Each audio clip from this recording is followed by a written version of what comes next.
மித்ருது cooking சேனல்ல நம்ம இன்னைக்கு ரொம்பவே ஈஸியான முறையில மூணே பொருள் தான் தேவை. பால், ரவை, ஜீனி 3 இருந்தா போதும். டக்குன்னு ஒரு ஸ்வீட் ரெசிபி செஞ்சிடலாம். நம்ம இன்னைக்கு 1 கப் அளவுக்கு ரவை எடுத்திருக்கேன்.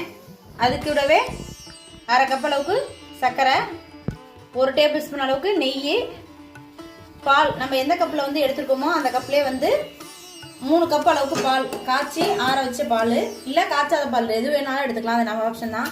உங்ககிட்ட ஏதாவது நட்ஸ் இருந்துச்சுன்னா எடுத்து வச்சுக்கோங்க. இது வந்து ஆப்ஷன் தான், நம்ம மேலே போட்டுக்கிறதுக்காண்டி இதை எடுத்து வச்சுக்கோங்க. கடாய் நல்லா சூடாயிடுச்சு. 1 டேபிள் ஸ்பூன் அளவுக்கு நெய் சேர்த்துக்குவோம். நம்ம எடுத்து வச்சிருக்க 1 கப் ரவை அதையும் அது கூட சேர்த்துக்குவோம். இது ரெண்டையும் நல்லா வறுத்துக்குவோம்.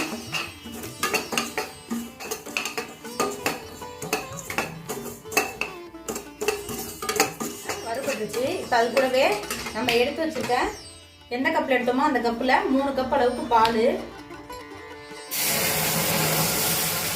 ஃபர்ஸ்ட் 2 கப் அளவுக்கு பால் எடுத்துக்கிறேன். இதை நல்லா கட்டி இல்லாமல் நல்லா கிண்டி விடுவோம்.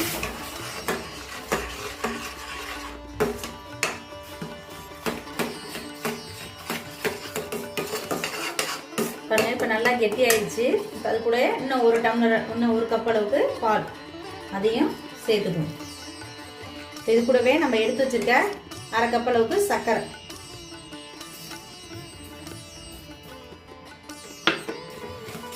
அதையும் நல்லா கிண்டிக்கணும்.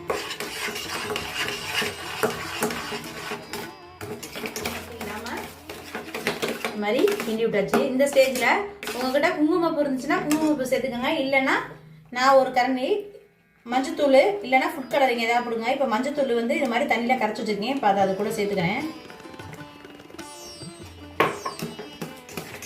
இது வந்து ஃப்ளேவர் கலருக்கு நல்லா எடுத்து கொடுக்கும், அதுக்காண்டி ஸ்வீட்டுக்கு. அதனால நான் இன்னைக்கு வந்து மஞ்சத்தூள் சேர்த்துக்கிறேன். கொஞ்சம் கூட நம்ம மஞ்சத்தூள் சேர்த்த வாசமே இருக்காது, ரொம்பவே அருமையாக இருக்கும். நம்ம எந்த பிளேட்டில் எடுத்து போகிறோமோ அந்த பிளேட்டில் லைட்டாக நெய்யை அப்ளை பண்ணி வச்சுக்குவோம். இதை சூடாக அப்படியே கூட சாப்பிட்லாம், இல்லைன்னா நம்ம இது மாதிரி பீஸ் போட்டு கூட சாப்பிட்லாம். அதுக்காண்டி நான் இன்னைக்கு பீஸ் தான் போட போகிறேன். அதனால பிளேட்டில் நெய் தடவி வச்சு எடுத்து வச்சுருக்க நட்ஸை நான் கொஞ்சம் கொஞ்சமாக குட்டி குட்டியாக கட் பண்ணிக்க போகிறேன்.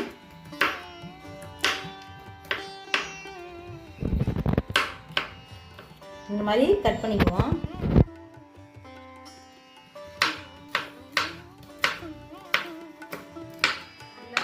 வெந்துடுச்சு. இந்த ஸ்டேஜில் இன்னும் 1 டேபிள் ஸ்பூன் அளவுக்கு நெய் சேர்த்துக்குவோம். கொஞ்சம் நல்லா ஒன்று சேர மாதிரி கிளறிட்டுக்கணும். நல்லா அல்வா பதத்துக்கு நமக்கு திரண்டு வரணும். அப்போ தான் வந்து ஸ்வீட்டு கரெக்டாக ரெடி ஆயிடுச்சுன்னு அர்த்தம்.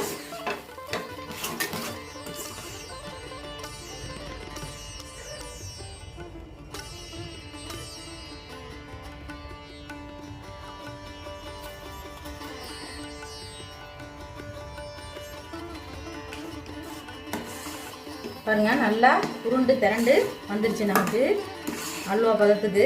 இந்த ஸ்டேஜில் அடுப்பு ஆஃப் பண்ணிக்குவோம். நம்ம எடுத்து வச்சிருக்க எந்த தட்டில் எடுத்து வச்சுருக்கோமோ அந்த தட்டில் அப்படியே ஒன்று சேர்த்துக்குவோம்.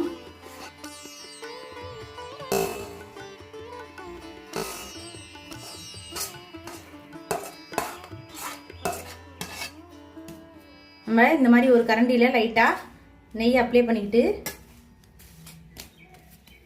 இந்த மாதிரி எல்லாத்தையும் வந்து சம பங்கா தட்டி விட்டுக்குவோம் ஒரு சப்பாத்தி மாவு பதத்துக்கு. இது கூட நம்ம கட் பண்ணி வச்சுருக்க நட்ஸ் வச்சுருக்கோம் பார்த்தீங்களா, அதையும் அப்படியே மேலால் தூவி விட்டுக்குவோம். நட்ஸ் எல்லாத்தையும் இப்படி உள்ள அமுக்கி விட்டுக்குவோம் கரண்டி வச்சு. நல்லா ஆறுனதுக்கப்புறம் நம்ம பீஸ் போட்டுக்கலாம். இப்போ இது நல்லா ஆறிச்சு, நம்ம பீஸ் போட்டுக்குவோம். இப்போ நம்ம எப்போ பார்த்தாலும் வீட்டுக்கு கெஸ்ட் வருவோம்னா டக்குன்னு ஒரு கேசரியை செய்கிறோம். கேசரி செய்கிற கேப்பில் இந்த மாதிரி டிஃப்ரெண்ட்டாக செஞ்சு கொடுத்தோம்னா ரொம்பவே அருமையாக இருக்கும்.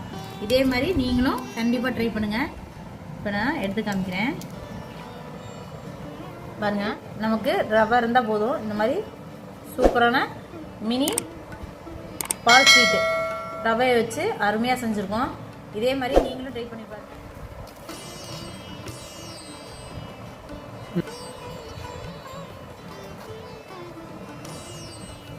மித்தரத்து குக்கிங் சேனல் பிடிச்சிருந்தா லைக் பண்ணுங்கள், ஷேர் பண்ணுங்கள். கொஞ்சோண்டு டேஸ்ட் பார்த்துக்கிறேன்.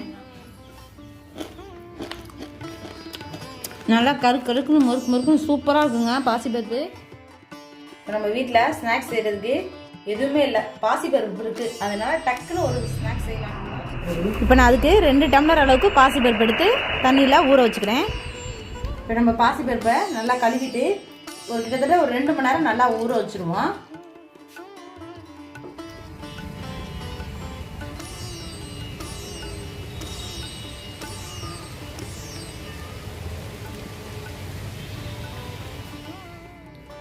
பாருங்கள், பாசிப்பருப்பு நல்லா 1 மணி நேரம் ஆயிடுச்சு, நல்லா ஊறிடுச்சு. இப்போ இதை வந்து தண்ணியெல்லாம் நல்லா வடிகட்டிட்டு நம்ம ஒரு கிளாத்தில் காய வச்சு எடுப்போம். லைட்டாக அந்த ஈரம்லாம் உணர்த்துற அளவுக்கு காய வச்சுக்கணும்.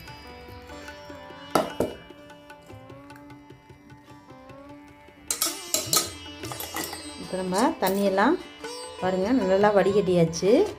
இப்போ இந்த ஸ்டேஜில் நம்ம துணியில் காய போட்டு இந்த மாதிரி ஒரு காட்டன் கிளாத் விரிச்சிருக்கேன். அதில் நம்ம எடுத்து வச்சுருக்க பாசிப்பருப்பை இந்த மாதிரி தண்ணியெல்லாம் இஞ்சிற அளவுக்கு நல்லா உணர்த்திக்குவோம்.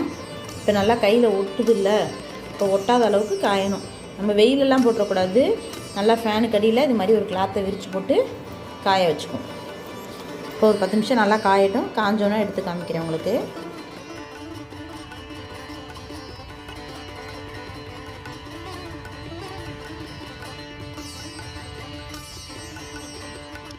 நமக்கு நல்லா பாசிப்பருப்பு காஞ்சிருச்சு. பாருங்கள், கை வச்சு காமிக்கிறேன்.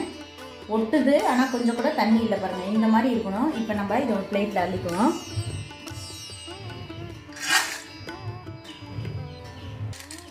இப்போ கடாயில் ஒரு 1/4 லிட்டர் அளவுக்கு எண்ணெய் ஊற்றி நல்லா சூடு பண்ணிக்குவோம். இப்போ உங்கள்கிட்ட இது மாதிரி ஜன்னி இல்லை சல்லடை நம்ம வச்சுருப்போம்ல, நைஸாக சல்லடை அந்த மாதிரி இருந்துச்சுன்னு சொன்னால் இந்த பாசிப்பருப்பு வறுக்கிறப்ப இப்படி வச்சுட்டு இதுக்குள்ளே போட்டு வறுத்துட்டோம்னா நம்ம வடிகட்டி எடுக்கிறதுக்கு ஈஸியாக இருக்கும். அதனால் இந்த மாதிரி நான் வடிகட்டி வச்சு தான் யூஸ் பண்ண போகிறேன். இது மாதிரி உங்கள்கிட்ட இருந்துச்சுன்னா எடுத்துக்கோங்க. அப்படி இல்லைன்னா இந்த மாதிரி ஜூஸ் வடிகட்டி வச்சுருக்கோம் பார்த்தீங்களா, அதை கூட இந்த மாதிரி எண்ணெய், இது நிறையா எண்ணெய் ஊற்றுனதுனால நான் இந்த மாதிரி இல்லை. இது மாதிரி இருந்துச்சுன்னா கூட அந்த பாத்திரத்தில் வச்சு நம்ம வறுத்து எடுத்துக்கலாம். இப்போ எண்ணெய் நல்லா சூடாயிடுச்சு. நம்ம இந்த ஜன்னியை வச்சுக்கோம் உள்ள. இப்போ இதை வச்சுட்டு நம்ம இதை கொஞ்சம் கொஞ்சமாக, அப்படியே ஃபுல்லாக போட்டக்கூடாது, பொங்கி ஊற்றிடும். இப்போ கொஞ்சம் கொஞ்சமாக எண்ணெயில் பொரிக்கிற அளவுக்கு போட்டுக்கணும்.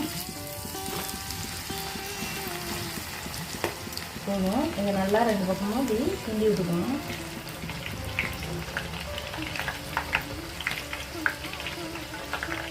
இந்த மாதிரி பரட்டி விடணும். நமக்கு நுரையெல்லாம் நல்லா அடங்கிடுச்சுன்னா நமக்கு வெந்துருச்சுன்னு தெரியும். பாருங்க, நமக்கு நுரை எல்லாமே நல்லா அடங்கிடுச்சு. இப்போ இந்த ஸ்டேஜில் நம்ம அப்படியே எடுத்து எண்ணெயை ஃபுல்லாக நல்லா வடிகட்டிட்டு ஒரு பவுலில் போட்டுக்குவோம்.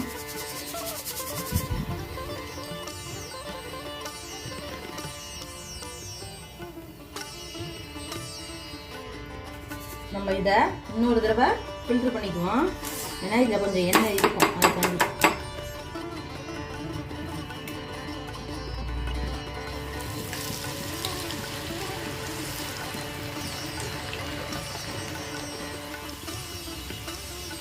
இப்போ வெந்துருச்சு, இதை எடுத்துக்குவோம்.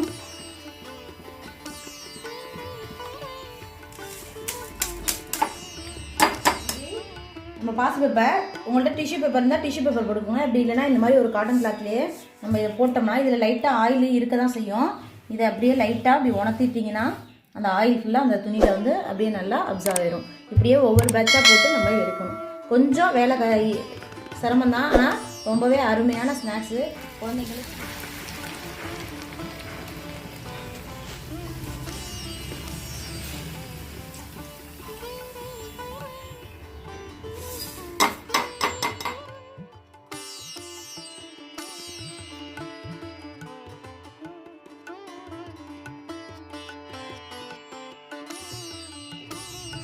உணர்த்தி எடுத்தாச்சு. சூப்பராக, கொஞ்சம் கூட கையில் எண்ணெயே ஒட்டலை பாருங்கள். இப்போ இதை ஒரு பிளேட்டில் மாற்றிக்குவோம்.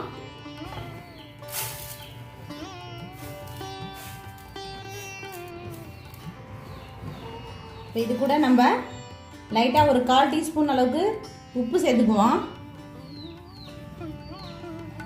அது கூட உங்களுக்கு காரத்துக்கு சும்மா சாப்பிட்டா ஒரு மாதிரியா இருக்கும். மிளகுத்தூள் இல்லைன்னு சொன்னால் மிளகாத்தூள் ரெண்டில் எது வேணாலும் சேர்த்துக்கலாம். நான் இப்போ வந்து லைட்டாக மிளகுத்தூள் சேர்த்துக்கிறேன், ஒரு 1/4 டீஸ்பூன் அளவுக்கு. வச்சுட்டு அளவுக்கு மிளகாய்த்தூள். இது எல்லாத்தையுமே நல்லா ஒன்று சேர்கிற மாதிரி கலந்து விட்டுருவோம்.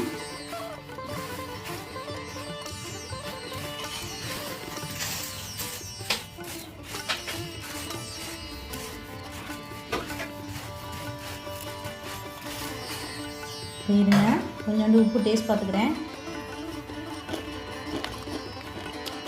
நல்லா கருக்குன்னு முறுக்குன்னு சூப்பராக இருக்குங்க பாசிப்பருப்பு. நம்ம குழந்தைங்களுக்கு கடையில் இந்த 5 ரூபாய்க்கு பாக்கெட்டில் விற்கும், அது மாதிரி வாங்கி கொடுக்குறத விட இது மாதிரி ஹெல்த்தியாக வீட்டிலையே ஒரு 5 நிமிஷத்தில் சூப்பராக டக்குன்னு செஞ்சிடலாம். Snacks, evening snacks. வீட்டில் எதுவுமே இல்லை, ஸ்நாக்ஸ் செய்கிறது என்னடா செய்யலாம்னு யோசிக்கும்போது இந்த மாதிரி பாசிப்பருப்பு வச்சு டக்குன்னு செஞ்சு கொடுங்க. உங்கள் குழந்தைங்களுக்கு ரொம்பவே பிடிக்கும். மித்ருத்து குக்கிங் சேனல் பிடிச்சிருந்தா லைக் பண்ணுங்கள், ஷேர் பண்ணுங்கள், மறக்காமல் சப்ஸ்கிரைப் பண்ணிடுங்க. தேங்க்யூ ஃபார் வாட்சிங்.